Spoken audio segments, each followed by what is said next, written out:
Maksudnya posisi tahun berdiri kepengurusan itu kan? Iya. Tahun berdiri kelompok tani di sini kelompok tani Sari Mukti berdiri sejak tahun 2008. Di sini struktur kepengurusannya yaitu ada ketua, sekretaris dan bendahara termasuk seksi-seksi ke bawah gitu. Iya. Bergerak di bidang pertanian, sayur mayur, perkebunan. Tanaman utama yang dibudidayakan, Pak. Tanaman utama yang dibudidayakan kalau di sini itu di padi sawah. Adapun yang lainnya itu di sayur mayur untuk pemanfaatan lahan yang tidak bisa ditanami padi. Jadi jangan dipaksakan si petani mau padi karena kan kurang air gitu kan, mestinya harus ditanam yang lain seperti kayak gitu. Untuk luas lahannya apa yang dibudidayakannya, Pak? Di sini luas lahan itu di anggota itu sekitar 25 hektar. Satu kelompok tani berapa orang ya? 37 orang anggota. Saat ini di kelompok tani, Pak. Potensi di kelompok tani itu khususnya di lahan di wilayah Bantarsari itu kan tanah hujan lokasinya, jadi tidak bisa curi setar, tergantung di mana curah hujan. Kalau dulu itu kan diadakannya pompanisasi pengairan melalui saluran air yang itu kan irigasi, bukan irigasi, sungai, ambil dari sungai pakai mesin gitu kan, mesin sedot dialirkan ke sawah gitu. Kemarin kan mencoba, cuman yang jadi kendala itu kan si petani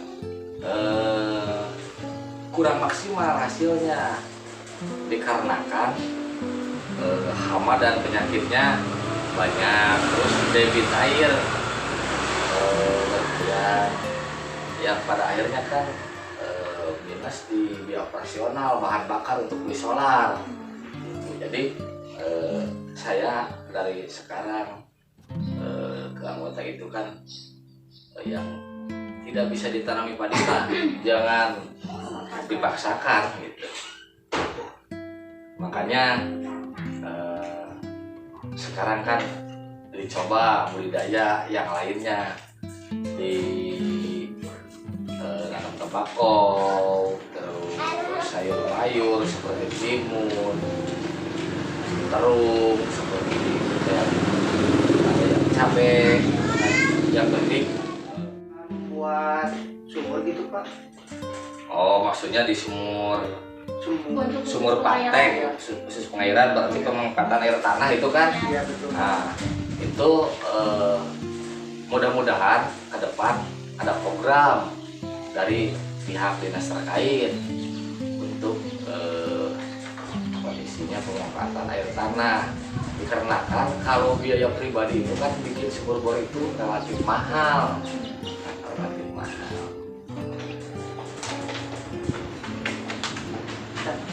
Tadi katanya mau karena sih sedang mencoba Pompanisasi. pompanisasi dari sungai ya, Pak. Iya. Itu kan pastinya memerlukan biaya buat bensin lah. Itu kayak gimana, Pak? Itu kan kemarin biasanya kan terus menerus kalau di sini dikarenakan dekat dengan sungai itu kan selalu dilaksanakan pompanisasi. Nah, itu kan memerlukan uang besar untuk beli bahan bakar. Ini kan pasang pakai pompa diesel, jadi harus beli solar gitu kan, solarnya itu habis banyak. Yang jadi kendala si petani kemarin itu bukan gagal panen, jadi panennya sedikit, modal yang banyak gitu. Jadi tekor cek banar lah gitu, tekor. kan berikut dosis pupuk, cara semai itu kan rata-rata sih kurang memahami ya, pada akhirnya kan ya hasil itu kan gak maksimal. Gini ya Pak, langsung saya jawab saja. Untuk cara memilih benih yang baik itu bagaimana? Jadi ada beberapa tahapan. Ada juga alat dan bahannya seperti air, ember, telur, dan garam. Nah, untuk tahapannya yang pertama, kemudian setelah itu dimasukkan garam. Nah, untuk garam sendiri kan mempunyai kandungan NaCl ya Pak.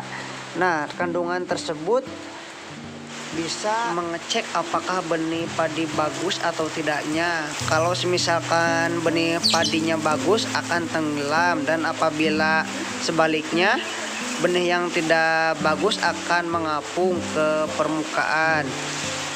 Nah, biasanya yang mengapung ke permukaan itu yang terkena hama dan penyakit. Sekarang mari kita lihat cek-cek lokasi di sawah. Siap.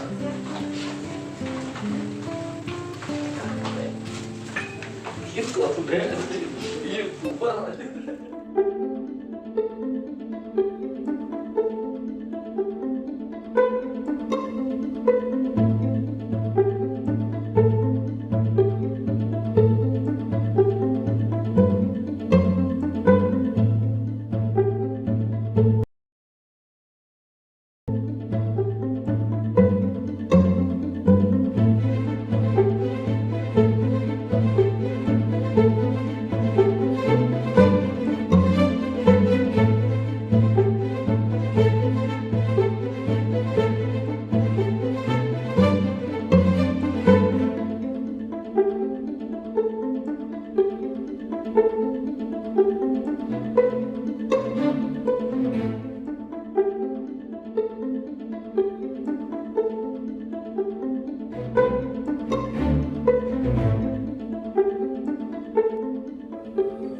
Di sini ada yang ngejar legowo, ada yang tidak, termasuk yang itu kan legowo berapa tuh ya? 1, 2, 3, 4, 5. Ada yang jarwo 2, ada yang 5, kayak gitu. Supaya untuk perawatannya itu lebih enteng gitu. Jadi kalau legowo yang kayak gitu, legowo 5 itu kan pakai sprayer itu kiri kanan pas. Beda yang tidak di legowo itu kan susah. Bawa sprayernya juga untuk spray gitu. Kalau ada posisi hama dan penyakit tanaman. Jadi untuk penggunaan, karena kan ada alat traktor ya Pak, itu Ya, untuk penggunaan alat traktor tersendiri itu dari sendiri apa dari kelompok Pak? Nah, ini penggunaan lahan traktornya itu ada yang dari pribadi, ada yang dari kelompok tani. Ini kan lokasinya dibagi-bagi supaya bisa percepatan tanam. Jadi setiap traktor yang kelompok ataupun yang pribadi masuk. Yang penting si petani bisa cepat tanam. Tapi kalau untuk traktor dari kelompok itu bagi hasilnya gimana Pak? Nah, posisinya penghasilan maksudnya ya. Iya. Penghasilan traktor yang dari kelompok tani itu dari bruto itu diambil posisi untuk operator 50% masuk ke kas kelompok 50%, seperti kayak gitu. Nanti yang 50% tersebut bisa dimanfaatkan untuk program kegiatan di wilayah kelompok tani di sini. Begini ya Pak, di sebelah sana kan sudah ditanam ya, sedangkan di sebelah sini belum ditanam. Apakah ada pengaruhnya atau tidak Pak? Oh, itu jelas ya ada pengaruhnya. Mudah-mudahan perbedaannya nggak jauh. Yang udah ditanam sama yang ini kan mau memanfaatkan air dari sana ya. Terus langsung olah tanam, langsung bisa ditanami padi.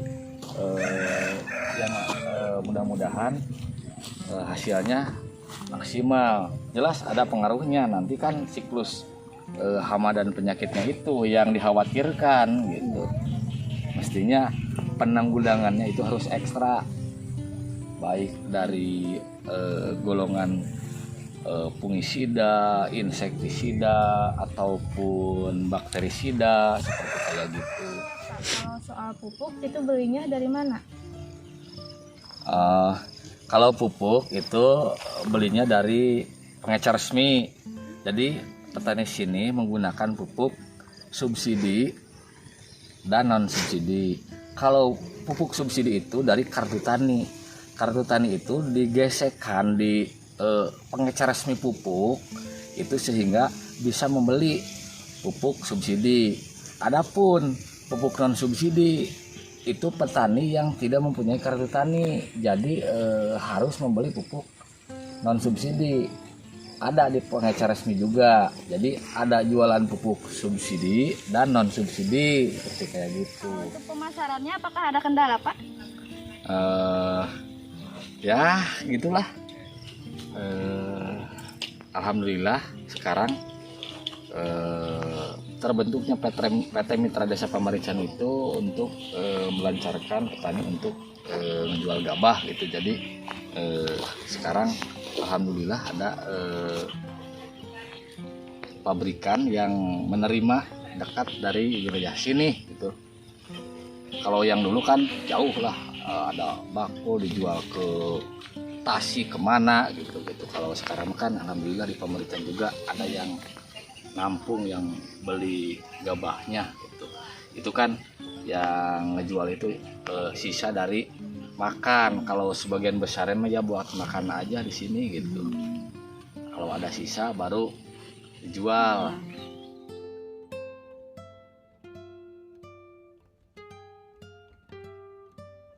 Di sini saya akan mencoba memecahkan sebuah masalah yang ada di kelompok Tani Sarimukti mengenai cara menyemai benih padi yang baik. Langkah-langkahnya sebagai berikut. 1. Buatlah bedengan dengan ukuran lebar 1-2 meter, semisal untuk luas lahan 1 hektar sekitar 400 meter atau 4% dari luas lahan.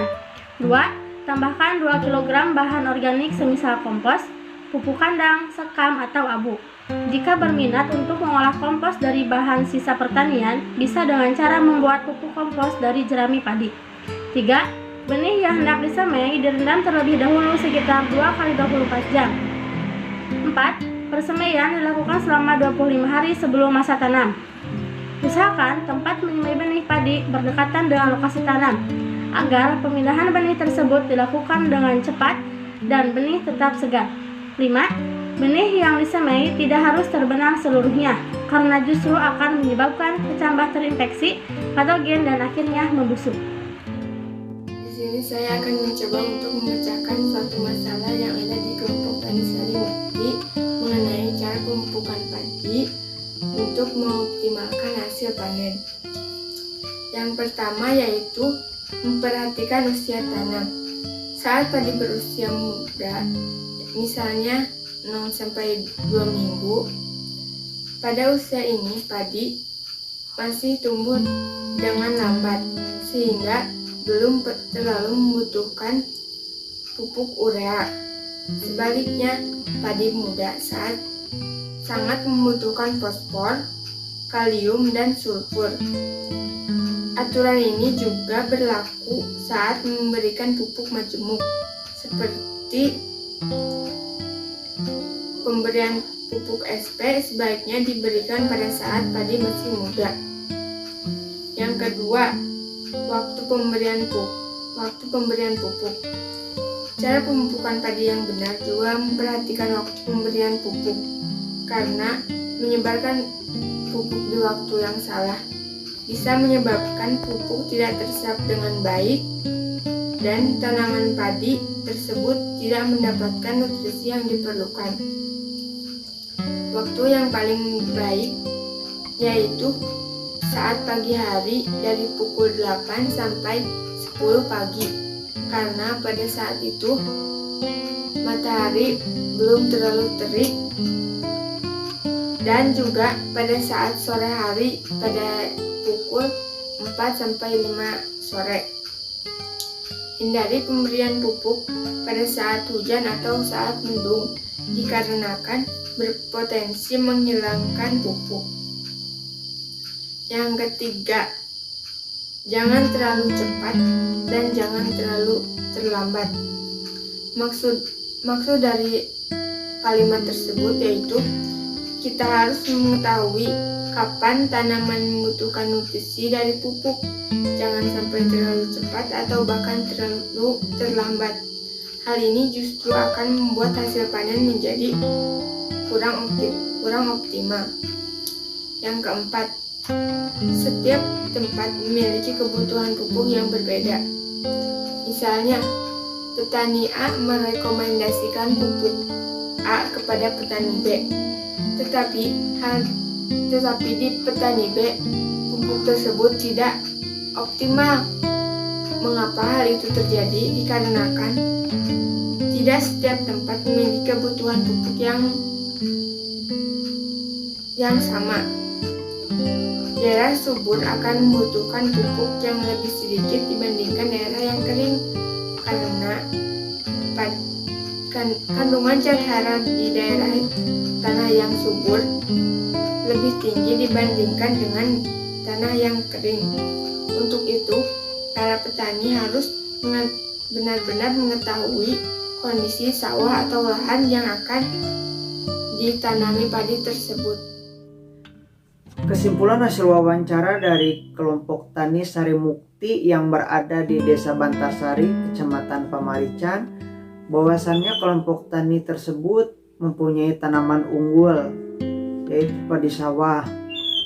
Kelompok tani tersebut mempunyai lahan tada hujan, yaitu lahan yang memanfaatkan air hujan. Akan tetapi ada beberapa kendala yang dihadapi kelompok tani Sarimukti yang berada di Desa Bantarsari, Kecamatan Pamarican.